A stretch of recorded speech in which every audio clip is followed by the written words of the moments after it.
She was once a broke intern, and he was a single dad trying to hold his world together. She saved his daughter's life without expecting anything in return. Years later, she was the one drowning, jobless, broken, betrayed. When she had no one, he showed up, offering her everything. "You saved me once," he said, eyes full of fierce emotion. "Now it's my turn to protect you. You won't want to miss how this emotional, fate-driven story unfolds. Like this story already? Then hit that like button and subscribe to our channel, Hopeful Stories, where real emotion meets unforgettable fiction. It was her third week as an intern at Westbridge Enterprises, a towering glass beast of a company owned by the elusive single-dad CEO, Ethan Vale. Kira had come from nothing. No degree, no fancy connections, just a heart full of dreams and a backpack filled with desperation. Her mother had just passed away. Her father had never been in the picture, and she was living on packets of instant noodles in a run-down room she barely afforded. That day, she was late again, running through the marble lobby with her broken flats flapping against the floor. She didn't expect to bump into a little girl in a unicorn hoodie crying in the corner of the building's daycare. "Hey," Kira said softly, crouching down. "Where's your teacher, sweetheart?" The girl sniffled. "I lost Daddy." He was mad this morning. "I think he forgot me." Kira's heart twisted. She held the girl's hand. "Come on. We'll find him together." That's when the fire alarm blared. Thick smoke filled the corridor. A kitchen fire had broken out in the floor below. Chaos exploded around them. Everyone ran.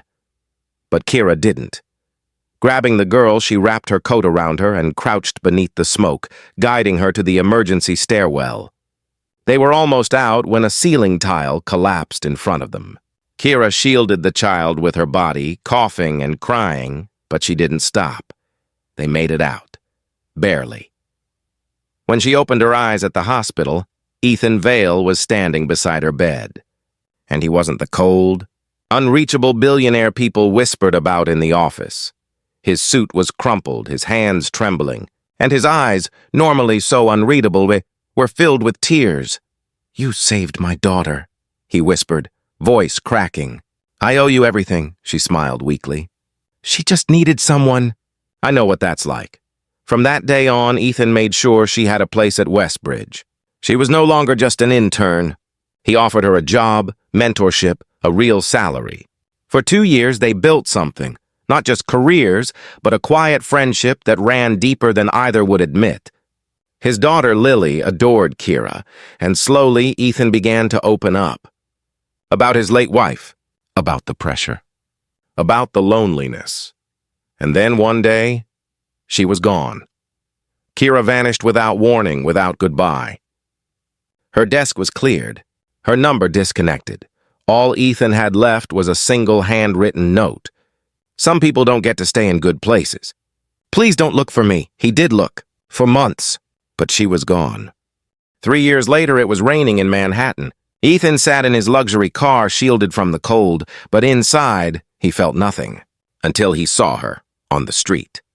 In a soaked coat, hair tangled, face thinner than he remembered, bruised from whatever life had dealt her. She was leaving a rundown diner with a trash bag of clothes and a cardboard suitcase. She didn't see him, but he saw everything. That night, he waited outside the shelter she walked into.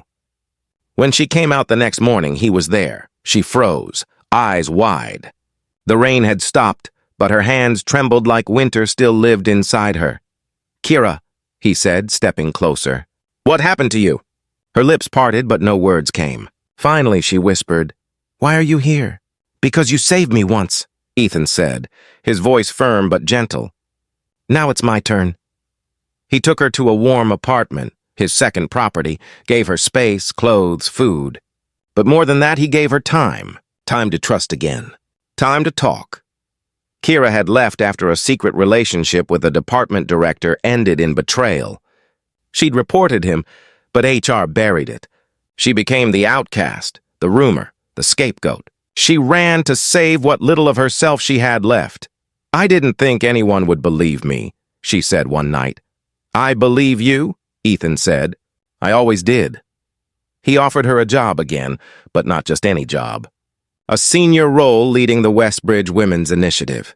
She hesitated, then accepted. With her fire and his power, they rebuilt something better, and somewhere in between meetings and school pickups for Lily, something even deeper formed. One night, under quiet stars, Lily fast asleep upstairs. Ethan looked at her with eyes that no longer held grief, only promise. "I'm not asking you to save me again," he said. "I'm asking if I can be the one who protects you now." She didn't cry. She smiled. "You already have. Did this story move you? Then let us know by hitting that like button and subscribing to Hopeful Stories for more heart-tugging, life-changing tales. Would you like a voiceover-ready version or YouTube tags description to go with this script?